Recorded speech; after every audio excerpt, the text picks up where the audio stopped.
হামরোগে শিশু মৃত্যুর ঘটনায় প্রধানমন্ত্রীর উদ্বেগ, স্বাস্থ্যমন্ত্রীকে হাসপাতাল পরিদর্শন জোরদারের নির্দেশ। বিদ্যুৎ সহ কয়েক মন্ত্রণালয়ে ঝটিকা পরিদর্শন। জ্বালানি সংকট ও নৈরাজ্য চলছে, তেল না পেয়ে নড়াইলে ট্রাক চাপায় পাম্প ম্যানেজারকে হত্যার অভিযোগ, ট্রাক চালক গ্রেফতার।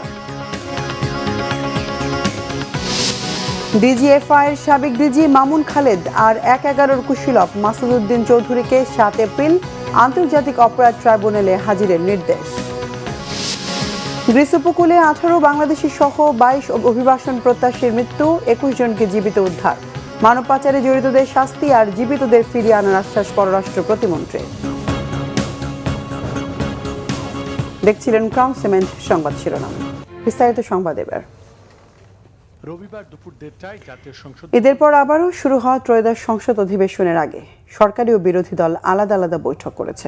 বৈঠকে স্বাস্থ্য খাতের সংকট নিরসনে স্বাস্থ্যমন্ত্রীকে হাসপাতাল পরিদর্শনে জোর দেওয়ার নির্দেশ দিয়েছেন প্রধানমন্ত্রী তারেক রহমান। হাম রোগে শিশুদের মৃত্যুর ঘটনায় উদ্বেগ প্রকাশ করেছেন প্রধানমন্ত্রী। জুলাই সনদ, স্বাস্থ্যখাত সহ নানা বিষয়ে আলোচনা হয়েছে জানিয়েছেন চিফ হুইপ নুরুল ইসলাম মনি। এদিকে স্থানীয় সরকার প্রতিমন্ত্রী মীর শাহে আলম জানিয়েছেন স্থানীয় সরকার নির্বাচন দলীয় প্রতীকে হওয়া উচিত নয়। আরো জানাচ্ছেন সৈকত সাদিক। রবিবার দুপুর ১:৩০টায় জাতীয় সংসদ ভবনে শুরু হয় সরকার দলীয় সংসদীয় সভা। বৈঠকে সভাপতিত্ব করেন প্রধানমন্ত্রী তারেক রহমান। উপস্থিত ছিলেন মন্ত্রী, প্রতিমন্ত্রী ও সংসদ সদস্যরা। সভা শেষে চিফ হুইপ বৈঠকের বিস্তারিত তুলে ধরেন। হাম রোগে শিশুদের মৃত্যুর ঘটনায় উদ্বেগ প্রকাশ করেন প্রধানমন্ত্রী। হাসপাতালগুলো পরিদর্শনের নির্দেশনা দেওয়া হয়েছে বলে জানান তিনি। সভায় জুলাই সনদ, জ্বালানি তেল সহ অন্যান্য বিষয় নিয়েও আলোচনা হয়েছে। স্বাস্থ্য ব্যবস্থা উন্নয়নের জন্য সমগ্র বাংলাদেশ ঘুরে এবং দুইজন মন্ত্রী তারা সপ্তাহে একদিন অফিস ইভেন বন্ধের দিনে হলেও তারা ঘুরে ঘুরে হসপিটালগুলো দেখবেন এবং প্রয়োজনীয় স্বাস্থ্যসেবা নিশ্চিত করার জন্য দেশের মানুষের যা করা দরকার তাই করবেন। জুলাই সনদ নিয়ে আলোচনা হয়েছে এখানে। জুলাই সনদ নিয়ে আমরা পার্লামেন্টে আলোচনা করব এবং আলোচনা করে জুলাই সনদের ব্যাপারে সিদ্ধান্ত হবে এবং সংবিধান সাপেক্ষে সংশোধন সাপেক্ষে যা হবার ইনশাআল্লাহ তাই হবে। জুলাই সনদ সহ অমীমাংসিত বিষয়গুলো সংসদীয় বিশেষ কমিটির সভায় চূড়ান্ত হওয়ার ইঙ্গিত দেন বিশেষ কমিটির সদস্যরা। জুলাই সনদটা আমরা কিভাবে পার্লামেন্টে প্লেস করব সেই বিষয়টিও আছে। সব বিষয় নিয়ে আজকে এই ২৪টা বিষয় আছে, এগুলো আলোচনা হবে। ২ দিন আমরা মিটিং করেছি। আজকে আশা করি সব বিষয়ে আমরা একটা সিদ্ধান্তে আসতে পারবো। তারপরে ২ তারিখে রিপোর্টটা পার্লামেন্টে প্রদান করা হবে। এরপরে আইন প্রণয়ন যেভাবে করতে হয় সেভাবে। এদিকে স্থানীয় সরকার নির্বাচন দলীয় প্রতীকে হওয়া উচিত নয় বলে জানিয়েছেন স্থানীয় সরকার প্রতিমন্ত্রী। স্থানীয় সরকার প্রতিষ্ঠান, সিটি কর্পোরেশন, পৌরসভা, জেলা পরিষদ, উপজেলা পরিষদ, এই অধ্যাদেশগুলি রয়েছে, ইউনিয়ন পরিষদও রয়েছে। এগুলো বিশেষ কমিটিতে যাচাই বাছাই হচ্ছে। আমি যেটা ব্যক্তিগতভাবে মনে করি যে স্থানীয় সরকারের নির্বাচন দলীয় প্রতীকে হওয়া উচিত না। রবিবার বিরোধী দলের সংসদীয় কমিটিরও বৈঠক হয়েছে। বিরোধী দলীয় নেতা ডাক্তার শফিকুর রহমানের সভাপতিত্বে অনুষ্ঠিত এই বৈঠকে জামাত ও এনসিপি থেকে নির্বাচিত সংসদ সদস্যরা অংশ নেন। সৈকত সাদিক, বাংলা ভিশন, ঢাকা। সকালে সচিবালয়ে গিয়ে বিভিন্ন মন্ত্রণালয়ে আকস্মিক পরিদর্শন করেছেন প্রধানমন্ত্রী তারেক রহমান। প্রতিদিনের মতো রবিবার সকাল ৯টায় সচিবালয়ে যান প্রধানমন্ত্রী। গাড়ি থেকে নেমে নিজ দফতরে না গিয়ে হেঁটে প্রথমে যান ৬ নম্বর ভবনে। সেখানে তিনি বিদ্যুৎ, জ্বালানি ও খনিজ সম্পদ মন্ত্রণালয় পরিদর্শন করেন এবং কর্মকর্তা কর্মচারীদের সঙ্গে কথা বলেন। এভাবে ভবনটির ৬ষ্ঠ তলা পর্যন্ত মৎস্য ও প্রাণী সম্পদ, নারী ও শিশু বিষয়ক এবং প্রাথমিক ও গণশিক্ষা এবং পানি সম্পদ মন্ত্রণালয় পরিদর্শন করেন প্রধানমন্ত্রী। এরপর ৫ নম্বর ভবনের গৃহায়ন ও গণপূর্ত এবং ৩ নম্বর ভবনে বাণিজ্য এবং স্বাস্থ্য ও পরিবার কল্যাণ মন্ত্রণালয় পরিদর্শন করেন। সচিবালয়ের বিভিন্ন ভবনে অবস্থিত অন্তত ৮টি মন্ত্রণালয় আকস্মিক পরিদর্শন শেষে ফিরে আসেন মন্ত্রিপরিষদ বিভাগে। সেখানে কৃষক কার্ড সংক্রান্ত সভায় সভাপতিত্ব করেন প্রধানমন্ত্রী।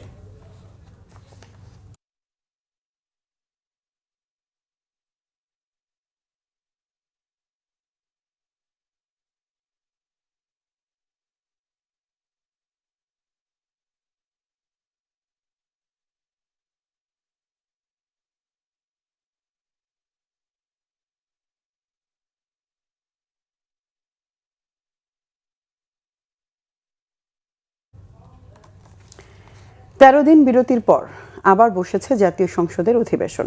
বিকেল ৩টায় অধিবেশন শুরু হয়। স্পিকারের অনুপস্থিতিতে তার দায়িত্ব পালন করেন জাতীয় সংসদের deputy speaker barrister Kaiser Kamal. জাতীয় সংসদের স্পিকার অবসরপ্রাপ্ত মেজর হাফিজউদ্দিন আহমেদ, বীর বিক্রমের সহধর্মিণী দিলারা হাফিজ এবং যশোর ৬ আসনের সংসদ সদস্য মোক্তার আলীর মা রহিমা বেগমের রুহের মাগফিরাত কামনায় বিশেষ দোয়া পড়া হয়। পরে আলোচনায় অংশ নিয়ে বিরোধী দলীয় চিফ হুইপ নাহিদ ইসলাম বলেন, জাতীয় সংসদের বর্তমান কার্যক্রমে জুলাই সনদ ও গণভোটের কোনো প্রতিফলন নেই। তিনি দাবি করেন, সংসদের নিয়মিত ও দৈনন্দিন অন্য সব কার্যক্রমের আগে জনগুরুত্বপূর্ণ ইস্যু হিসেবে গণভোট এবং জুলাই সনদ বাস্তবায়ন আদেশের ওপর আলোচনা হওয়া উচিত। স্থানীয় সরকার মন্ত্রী মির্জা ফখরুল ইসলাম আলমগীর বলেন, উন্নয়নের নামে বিগত ফ্যাসিবাদী সরকার মেগা প্রজেক্টে চরম দুর্নীতি করেছে। অন্তর্বর্তী সরকারের সময়ও উপদেষ্টারা নিজ নিজ এলাকায় ফান্ড নিয়েছেন উল্লেখ করে দুর্নীতিকে প্রশ্রয় না দিয়ে আগামী দিনে প্রত্যন্ত অঞ্চলের যোগাযোগ ব্যবস্থার উন্নয়নকে গুরুত্ব দেওয়া হবে বলেই জানান তিনি। এদিকে সংসদের বিরোধী দলীয় নেতা ডাক্তার শফিকুর রহমান সংসদকে জানান, সংসদ সব কর্মকাণ্ডের কেন্দ্রবিন্দুতে পরিণত হোক। সংসদে ন্যায় বিচার নিশ্চিত করা গেলে দেশেও তা প্রতিষ্ঠা পাবে বলে মন্তব্য তার।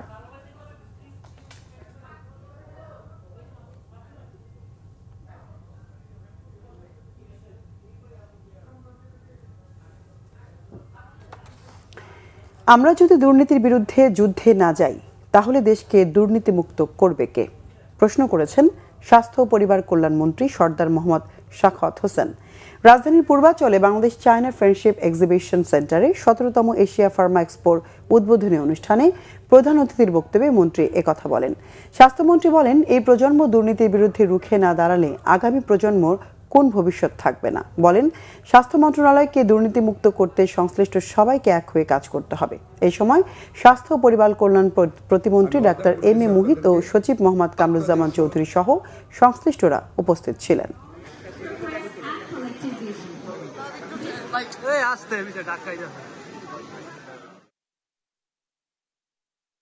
কেউ যদি আমরা এই দুর্নীতির বিরুদ্ধে এবং এই অনাচারের বিরুদ্ধে যদি আমরা যুদ্ধ ঘোষণা না করি, যুদ্ধহীন যদি চেষ্টা না করি, যদি চেষ্টা অব্যাহত না রাখি, কার উপরে আমরা ছেড়ে দিয়ে যাবো আরেকজন করবে। Let me try, let us try, late all start our attempt to improve this sector. অভিযোগ পাল্টা অভিযোগের মধ্যেই নৈরাজ্য চলছে পেট্রোল পাম্প স্টেশনে। গ্রাহকের কৃত্রিম সংকটের অভিযোগের প্রেক্ষাপটে পাম্প স্টেশনের কর্মকর্তারা বলছেন, কৃত্রিম চাহিদা তৈরি করে অস্থিতিশীল পরিস্থিতি তৈরি করা হচ্ছে। তবে দু একটি পাম্পে তেল বিতরণ অব্যাহত থাকলেও আজও বেশ কিছু স্টেশন সকাল থেকেই ছিল তেল শূন্য। এতে ভোগান্তিতে পড়েন তেলের উপর নির্ভরশীল গ্রাহকরা। বিস্তারিত মামুন আবদুল্লাহর রিপোর্টে। সকাল থেকেই বিভিন্ন পাম্পের বাইরে বাইক ও প্রাইভেট কারের দীর্ঘ লাইন। তবে স্টেশনে তেল না আসায় গ্রাহকদের চাহিদা মতো তেল দিতে পারছেন না পাম্প কর্তৃপক্ষ। ভিন্ন চিত্র আসাদ গেটের এই পাম্প স্টেশনের। কর্তৃপক্ষ বলছেন, জ্বালানি মন্ত্রীর বিশেষ সুপারিশেই মিলছে ডিজেল অকটেন। সিন্ডিকেট সব জায়গায়, ওই জায়গায় তেল নেই। সকালে এটা বন্ধ, এই যে শিকদার বন্ধ ছিল, তেল নেই। তা আমরা সাধারণ লোক এই যে সকালে না খেয়ে আইছি, অনবন্ধ সিরিয়াল আছে, এই সবাই পাইছে, কয় টাকা দেয় আল্লাহ মাহবুদি জানে। উত্তর বাড্ডা থেকে এসে আমার সোনার বাংলা পাম্পে তেল নিতে হচ্ছে। আমার কথা হচ্ছে যে উত্তর বাড্ডাতে দুইটা পাম্প আছে, একটা হচ্ছে মক্কা পাম্প আর একটা আছে সিটিজেন পাম্প। দুইটা পাম্প থাকতে আমার কেন সোনার বাংলা আসাদ গেটে এসে তেল নিতে হবে? এরকম যদি পর্যবেক্ষণ প্রতিদিনই হয়, তাহলে তো রাস্তায় চিন্তা করতে হয় বাইক বিক্রি করে ফেলাবো। বাইক দিয়ে আর কি করবো? সাইকেল চালাবো, শরীর স্বাস্থ্য ভালো থাকবে। ভোগান্তি তো এটা আমাদের এখন নিত্যদিনের সঙ্গী হয়ে গেছে, এখন কিছু করার নাই। দেশের যে পরিস্থিতি আমাকে মাইনেই চলতে হবে। যেহেতু পাশে জ্বালানি মন্ত্রীর বাসা, ওনারও একটু সুপারিশ আছে আমাদের জন্য। যেহেতু জ্যাম লেগে যায় অনেক, তো উনিও বলছে যে যদি সম্ভব হয় আমাদেরকে তুলনামূলক বেশি দেওয়ার জন্য। স্টেশনের মালিকরা বলছেন, অনেক গ্রাহক চাহিদার তুলনায় বেশি তেল নিচ্ছেন। তবে অভিযোগ অস্বীকার করে গ্রাহকরা বলছেন, পাম্প মালিকরাই তৈরি করছেন কৃত্রিম সংকট। সরকার আমাদের যতটুকু জানাইছে যে আমাদের তেলের সংকট নেই, কিন্তু এখন কৃত্রিম সংকটের কারণে যদি ভোগান্তিতে পড়তে হয় তাহলে কিছু করার নেই। যতটুকু চাইছি ততটুকু দিছে। আমার 1100 টাকার তেল ঢুকছে। না, আমাদের কোনো সংকট নাই, আমরা তেল আইতেছে, আমরা বিক্রি করতেছি। পাবলিক নিজেদের কৃত্রিম চাহিদা তৈরি করছে, অথবা কোথায় আমরা দেখছি অনলাইনে বিভিন্ন জায়গায় স্টক করছে, এটা সত্য। পাম্প স্টেশনের নৈরাজ্য ঠেকাতে সরকারের কথা মতো ট্যাগ অফিসারের দেখা না মিললেও আইন শৃঙ্খলা বাহিনীর উপস্থিতি ছিল স্টেশনগুলোতে। মামুন আবদুল্লাহ, বাংলা ভিশন, ঢাকা। নড়াইলে তেল না পেয়ে তানভীর ফিলিং স্টেশন পাম্পের ম্যানেজারকে ট্রাক চাপা দিয়ে হত্যার অভিযোগ উঠেছে চালকের বিরুদ্ধে। অভিযুক্ত ট্রাক চালককে যশোর থেকে গ্রেফতার করেছে পুলিশ। শনিবার রাতে সদর উপজেলার তুলারামপুর রেল সেতুর নিচে এই ঘটনা ঘটে। এই ঘটনায় নিহত ম্যানেজার নাহিদ সর্দারের সহযোগী জিহাদুল মোল্লার অবস্থা আশঙ্কাজনক। তাকে ঢাকা মেডিকেলে আনা হয়েছে। ফিলিং স্টেশনের কর্মচারীরা জানান, রাতে সুজাত নামের এক ট্রাক চালক তেল নিতে ফিলিং স্টেশনে যায়। এ সময় তেল নেওয়াকে কেন্দ্র করে ম্যানেজারের সঙ্গে তার বাকবিতণ্ডা হয়। তেল না পেয়ে ক্ষুব্ধ হয়ে ট্রাক চালক প্রকাশ্যে ম্যানেজারকে চাপা দিয়ে হত্যার হুমকি দেয়। রাত 2টার দিকে কাজ শেষে সহকর্মী জিহাদকে নিয়ে মোটরসাইকেলে করে পাম্প থেকে বের হন নাহিদ। পরে তাদের পেছনে ধাওয়া করে ট্রাক চাপা দিয়ে পালিয়ে যায় চালক।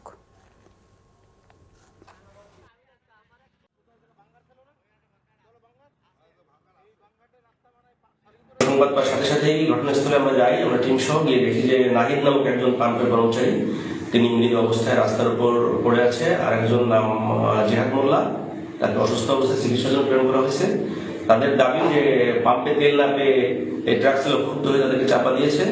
তো বিষয়টা আমরা তদন্ত করে দেখছি এবং এই ট্রাক চালক এবং ট্রাক আটক করার জন্য আমাদের চেষ্টা অব্যাহত আছে।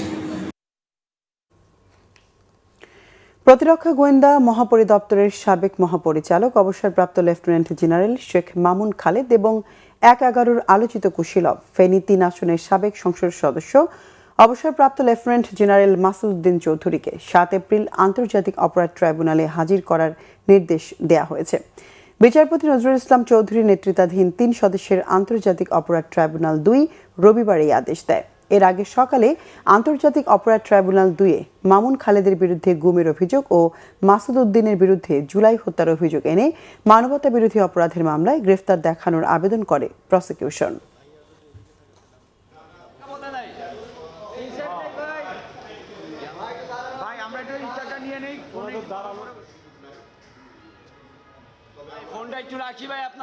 দুইজন দুষ্কৃতিকারী কর্মকর্তা, একজন মাসুদউদ্দিন চৌধুরী, আরেকজন হচ্ছে মামুন খালেদ। আপনারা দেখেছেন ইতিমধ্যে তারা গ্রেফতার হয়েছে এবং তারা অন্য মামলায় পুলিশ হেফাজতে বা রিমান্ডে আছে।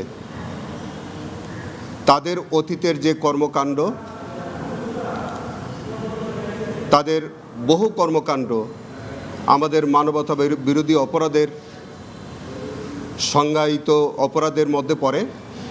৬ দিন সাগরে ভেসে থাকার পর গ্রিসের উপকূলে 18 বাংলাদেশি সহ অন্তত 22 অভিবাসন প্রত্যাশীর মৃত্যু হয়েছে। তাদের মধ্যে 12 জনের বাড়ি সুনামগঞ্জে। আরও 21 বাংলাদেশি সহ মোট 26 জনকে জীবিত উদ্ধার করা হয়েছে। বেঁচে ফেরা ব্যক্তিরা শনিবার গ্রিসের কোস্টগার্ডকে সব তথ্য জানিয়েছেন। তারা উত্তর আফ্রিকা থেকে রাবারের নৌকায় করে সমুদ্রপথে ইউরোপ যাচ্ছিলেন। 21 মার্চ লিবিয়ার পূর্বাঞ্চলীয় বন্দর শহর তবরুক থেকে নৌকাটি গ্রিসের উদ্দেশ্যে রওনা হয়েছিল। যাত্রার সময় অভিবাসন প্রত্যাশীরা দিক হারিয়ে ফেলেন এবং 6 দিন খাবার ও পানি ছাড়াই সাগরে ভেসে থাকেন। বেঁচে ফেরা ব্যক্তিদের বক্তব্যের বরাত দিয়ে কোস্টগার্ড জানিয়েছে, মানব পাচারকারীদের একজনের নির্দেশে মরদেহগুলো সাগরে ফেলে দেওয়া হয়েছিল। এই ঘটনায় ১৯-২২ বছর বয়সী 2 দক্ষিণ সুদানি নাগরিককে গ্রেফতার করেছে গ্রিস কর্তৃপক্ষ। তারাই মানব পাচারকারী বলে ধারণা করা হচ্ছে। এদিকে পররাষ্ট্র প্রতিমন্ত্রী শামা ওবায়েদ ইসলাম বলেছেন, মানব পাচারে জড়িতদের শাস্তির আওতায় আনা হবে। পররাষ্ট্র মন্ত্রণালয়ে এক ব্রিফিংয়ে সাংবাদিকদের তিনি একথা জানান। লিবিয়া থেকে ইতালিতে যাওয়ার পথে নৌকায় বাংলাদেশিদের মৃত্যুর ঘটনার প্রসঙ্গে পররাষ্ট্র প্রতিমন্ত্রী বলেন, গ্রিসের সঙ্গে যোগাযোগ করা হচ্ছে। জানান, গ্রিস সরকারের সহায়তায় জীবিতদের সুস্থ করে দেশে ফিরিয়ে আনতে কাজ করছে সরকার। তিনি আরো বলেন, যারা এই মানব পাচার করে তারা লিবিয়ার সাথে বাংলাদেশিরাও আছে। চক্রটি সবসময় বিভিন্ন দেশের নাগরিকদের বিভিন্ন প্রলোভন দেখিয়ে বিপদে ফেলে তাদের টাকা পয়সা নিয়ে যায়। যাত্রাপথে জাহাজে খাবার সংকটে মৃতদের সমুদ্রে ফেলে দেওয়ার ঘটনার নিন্দাও জানান পররাষ্ট্র প্রতিমন্ত্রী। আন্তর্জাতিক আইনের শাস্তি হোক বা বাংলাদেশি আইনের শাস্তি হোক, তাদেরকে শাস্তি আইনে প্রথমে আনতে হবে। এবং আরও দুর্ভাগ্যজনক কি পরিমাণ এরা অমানবিক এবং ক্রিমিনাল হলে, এবং যখন এটা তারা হয়তো ভেবেছিল 1-2 দিনে তারা পার হয়ে যাবে, অমানবিক অবস্থায় তারা কিছু ওখানে লোকজন, তারা ওখানে যারা মারা গিয়েছিল তাদেরকে ফেলে দেওয়া হয়েছে। আমাদের মেইনলি আমাদের এখন ফার্স্ট প্রায়োরিটি হচ্ছে যে বাংলাদেশি আমাদের যারা ওখানে তারা জীবনটা বেঁচে গেছে তাদের অবস্থা কি, তারা ক্যাম্পে কি অবস্থা আছে, তাদের আইডেন্টিফিকেশনটা আমাদের দরকার। পঞ্চগড় সহ উত্তরের 5 জেলায় বেড়েছে চায়ের উৎপাদন। উৎপাদনের দিক থেকে টানা পঞ্চমবারের মতো দ্বিতীয় অবস্থানও ধরে রেখেছে অঞ্চলটি। মৌসুমের শুরুতেই কাঁচা চা পাতা বিক্রি হচ্ছে রেকর্ড সর্বোচ্চ 38 থেকে 40 টাকা কেজি দরে। এতে খুশি চা চাষিরা, তবে সার বরাদ্দ নিয়ে দুশ্চিন্তার কথা জানিয়েছেন বাগান মালিকরা। পঞ্চগড় থেকে মোশাররফ হোসেনের তথ্য ছবিতে নাজমুল নিশানের ডেস্ক রিপোর্ট। দীর্ঘ 2 মাস বন্ধ থাকার পর পঞ্চগড় সহ দেশের উত্তর অঞ্চলের 5 জেলার সমতল ভূমিতে চায়ের উৎপাদন শুরু হয়েছে। গত 8 বছরের তুলনায় কাঁচা চা পাতা এবার বিক্রি হচ্ছে রেকর্ড সর্বোচ্চ 38 থেকে 40 টাকা কেজি দরে। চা শিল্প উন্নয়নে সিন্ডিকেট মুক্ত দাবির পাশাপাশি সার বরাদ্দ ও শ্রমিকের মজুরি বৃদ্ধিতে দুশ্চিন্তার কথাও জানিয়েছেন চাষিরা। প্রতি সপ্তাহে স্প্রে করতে হয়, মশার জন্য স্প্রে করতে হয়, মাকড়ের জন্য স্প্রে করতে হয়। বিগত 2 বছর থেকে যে চায়ের বাংলাদেশ সারের যে সংকট, সেটা মহা সংকট বলে আমরা মনে করি। আমরা সময়মতো সার পাচ্ছি না। সরকার যদি আমাদের চায়ের জন্য যদি আলাদাভাবে বরাদ্দ দেয় তাহলে আমরা সার পাবো, কিন্তু আমরা ধরতে গেলে আমরা চায়ের জন্য কোনো সারই আমরা পাচ্ছি না। যে দাম বর্তমানে আছে তাহলে দেখা যাবে চার মানটাও বৃদ্ধি পাবে। তখন আমরা কচি পাতা দিব, দাম বেশি হবে, পোষাবে। চা পাতার মান ভালো হলে চাটা চলবেও বেশি। 2024 সালের তুলনায় 2025 সালে চা চাষের জমি বেড়েছে 73 একরের বেশি। পঞ্চগড় জেলায় 30টি ও ঠাকুরগাঁও জেলার 1টি কারখানা চালু রয়েছে। তবে চাষিরা ভালো মানের চা পাতা দিলে ভালো চা তৈরি সম্ভব বলে মনে করছেন কারখানা সংশ্লিষ্টরা। কৃষকরা অনেক ভালো দাম পাচ্ছে চায়ের। আশা করি এইভাবে যদি কৃষকরা ভালো দাম পায় তাহলে কৃষকরা এই চা আবাদে আগ্রহ ফিরে পাবে এবং সামনে উৎপাদন আরও বাড়বে। চা পাতার মান বৃদ্ধি এবং দাম ধরে রাখতে কাজ করে যাচ্ছে জানিয়েছে চা board.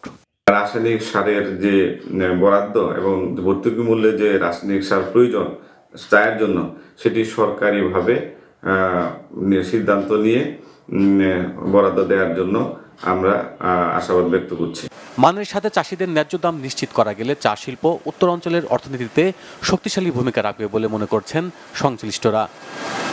Bangla vision news desk. চট্টগ্রামে একটি মাছ প্রক্রিয়াকরণ কারখানায় ভয়াবহ আগুনের ঘটনা ঘটেছে। ফায়ার সার্ভিস ও স্থানীয়রা জানায়, সকাল 11টার দিকে নগরীর সাগরিকা এলাকার কোল্ড স্টোরেজে আগুন লাগে। এতে মুহূর্তের মধ্যেই আগুন ছড়িয়ে পড়ে পুরো গুদামে। কালো ধোঁয়ায় ছেয়ে যায় চারপাশ। খবর পেয়ে 2 ঘন্টার চেষ্টায় আগুন নিয়ন্ত্রণে আনে ফায়ার সার্ভিসের 6টি ইউনিট। এই ঘটনায় এখনো পর্যন্ত কোনো হতাহতের খবর পাওয়া যায়নি। আগুন লাগার কারণ এবং ক্ষয়ক্ষতির পরিমাণ খতিয়ে দেখা হচ্ছে। দেশের আরো কিছু খবর নিয়ে দেখুন একটি ডেস্ক রিপোর্ট। সাভারের আমিনবাজারে আগামী 7 দিনের মধ্যে উপজেলা স্বাস্থ্য কমপ্লেক্সের অধিভুক্ত 20 শয্যা বিশিষ্ট হাসপাতাল সচল করার নির্দেশ দিয়েছেন ঢাকা 2 আসনের সংসদ সদস্য ও সাবেক মন্ত্রী আমানুল্লাহ আমান। প্রধানমন্ত্রীর নির্দেশনা মতে হাসপাতাল পরিষ্কার পরিচ্ছন্ন কার্যক্রমের অংশ হিসেবে সাভারের আমিনবাজারে হাসপাতালটির পরিষ্কার পরিচ্ছন্ন কার্যক্রমের উদ্বোধন শেষে সংশ্লিষ্ট কর্মকর্তাদের এই নির্দেশনা দেন তিনি।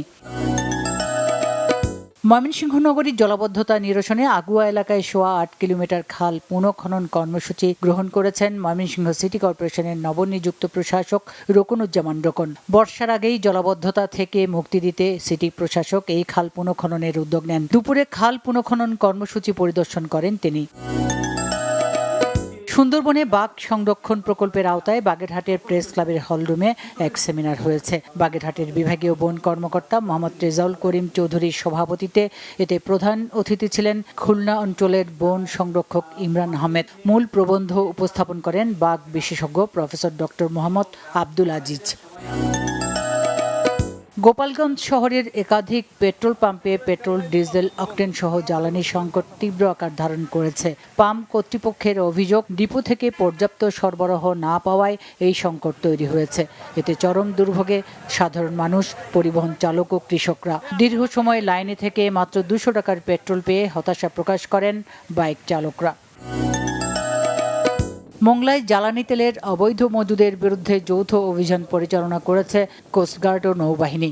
দুপুরে কোস্টগার্ড মিডিয়া কর্মকর্তা লেফটেন্যান্ট কমান্ডার সাব্বির আলম সুজন এই তথ্য জানান। রবিবার মধ্যরাতে কোস্টগার্ড, নৌবাহিনী, পুলিশ, এনএসআই এবং অতিরিক্ত জেলা প্রশাসক বাগেরহাটের সমন্বয়ে যৌথ অভিযান পরিচালনা করা হয়।